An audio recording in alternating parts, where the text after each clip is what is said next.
Call the Lord Call the Lord Yahweh Bashem Yahushai Bashem Rakakodash. This is Malak Magani again from Jim Estrano 2, Jim is Wisdom. Giving all praises, honor, and glory to Yahweh Bashem Yahushai. I want to say also double honors to the apostles and elders who rule and teach well in spirit and in truth, and to the men and women who are watching, praying, and crying and sighing also for the hastening of his coming. We just finished up a Feast of Tabernacles, powerful feast in regards to the booths and so forth like that, and it's very solemn, when you go into it. All right, I just want to touch base again once more. My channel was shut down for a few weeks, and hopefully I can get this video out here that I'm pushing. Right, I was looking for something to do, and the Lord said, look at this imagery here. So real quick, this is a festival. It's called Demera, right? And so-called Ethiopian Orthodox Christian thing. The word Ethiopian is a Greek word, and I found out the word Demera, which means looking for the cross, looking for the original cross of, I'm going to say it verbatim here, Jesus Christ, right? So as you can see, this is actually a counterfeit situation here, because these people are actual so-called Cushites and a whole bunch of other mingled people together, along with, there's also Jakes in there. Let's be straight with this, okay, in that region of the world. But the religion that they embrace is something that was forced on them, for hundreds of years. Okay, if you know the story about Abyssinia, okay, because that's the real name of the place, the region. Okay, it's not called Ethiopia, but that's the Greek name, and I've been meaning to do a video on it a little bit more, in the sense that for the things that I found out, that they claim that they're not colonized, but they have all these Greco-Roman names and religions all mangled up in there, and they claim that this was the last place to be colonized, or it was never colonized, which is crazy, because the name of it is Ethiopia. But anyway, that's not the nature of this lesson. I just want to go through quickly here. Hopefully, like I said, I was looking for something to do, and the Lord, impress upon me to go into this. And the scriptures that come out is Jeremiah 10, okay, the 10th chapter, and I have a couple other scriptures that might come out. But if you look carefully here, just look at the shadow. It's like, if you notice, the right hand is up of the statue, and then the fire has an image there with its left hand up. Okay, so let me be clear. This is not an image of Yahushai. Okay, this is the miracles of Satan that the Lord is permitting. Yahweh Hashem Yahushai is permitting to happen. That's what I take from this. Okay, and when you go into the festival of fire, right? All heathen religions, all of the religions, has something to do with fire. All the religions, they have an what you call an extravagant way of worshiping fire. Okay, and I'm going to say the only, if I may say, I'm going to use the word, the only faith on planet Earth are the Hebrew Israelites, where we didn't worship the fire. Okay, we weren't permitted to worship a creature. Okay, yes, fire was used in the offering the sacrifice, and on the altar of incense for special reasons. Okay, on the Day of Atonement, the altar of incense was taken in with the high priest just once a year, and then it was taken back out. And if you go into the story, you will understand it. But anyway, the point is, let me get into the scripture, because I don't want to make this video long.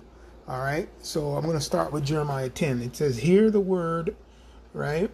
Right, because the focus here is on idolatry on all levels that this chapter covers.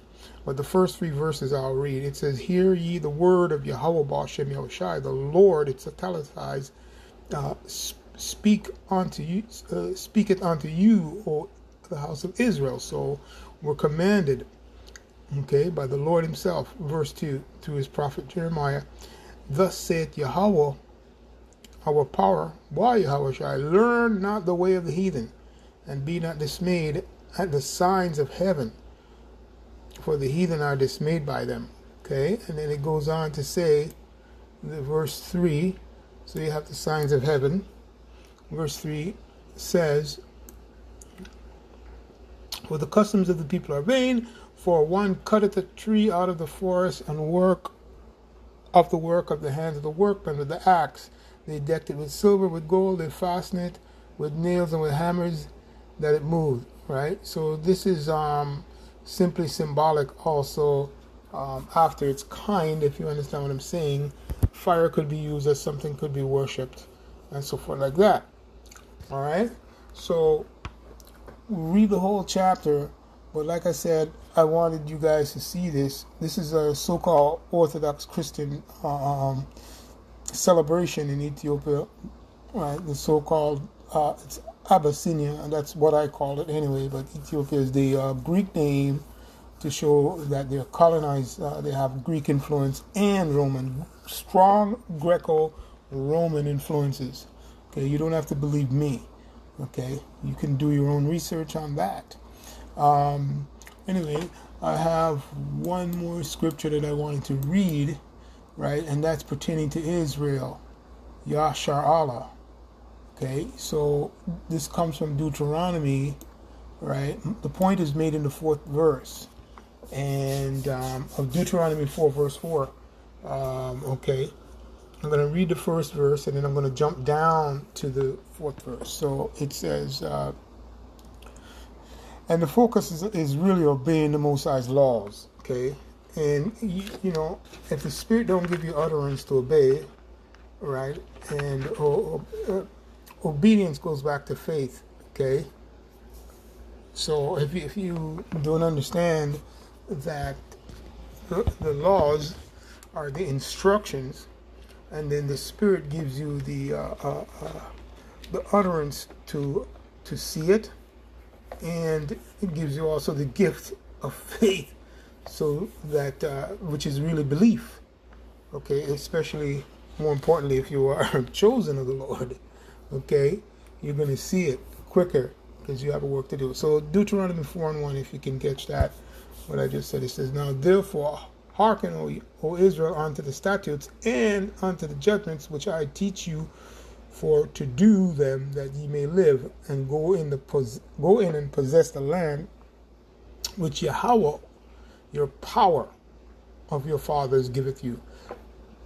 Okay, so in the ancient time, and we're back here again, we are our fathers. Okay, so I'm going to jump to the point of what I'm trying to say here so you can understand. Actually, I said the point was made in the 4th verse. Actually, the point was actually made in the 7th verse of Deuteronomy 4 here. Okay, in closing. So it says, let me read verse 6. It says, "Keep therefore and do them, for this is your wisdom and your understanding." Okay, whenever you see wisdom, you think of experience. Okay, you think of that. The experience that Yahweh, our power, will give you. "And understand in the sight of the nations, which shall hear all these statutes, and say, surely this great nation is a wise and understanding people." Right? Those people that's goofing around here with this fire, a lot of them is going to get burned by it. Right? Anyway, here's the point. Deuteronomy 4, verse 7 in closing. "For what nation is there so great?" Right? Is it the Ethiopians? Right? Or Abyssinians or the Cushites? "For what nation is there so great, who the power, our power, Yahweh, why Yahweh shai, so nigh unto them," right? "As the Lord our power is in all things that will call upon him." Yeah? So what nation is so great? So, you know, hey, real quick, in closing, and again, it's not just I'm just reading the scriptures and looking at this. What nation is so great? So you know, you figure it out. Okay, is it what you're seeing here? This great display of fire, and the Lord is mocking this ceremony. Okay, mocking this ceremony because when you go into who this character is, it's a real person. The statue of this person here, Cedra Beaujeu. Okay, so that's what this is. This statue that's before this fire. All right.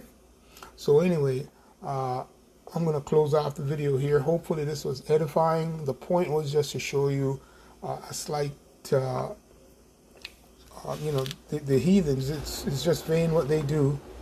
Okay, these vain customs, and the Lord's customs are divine, man.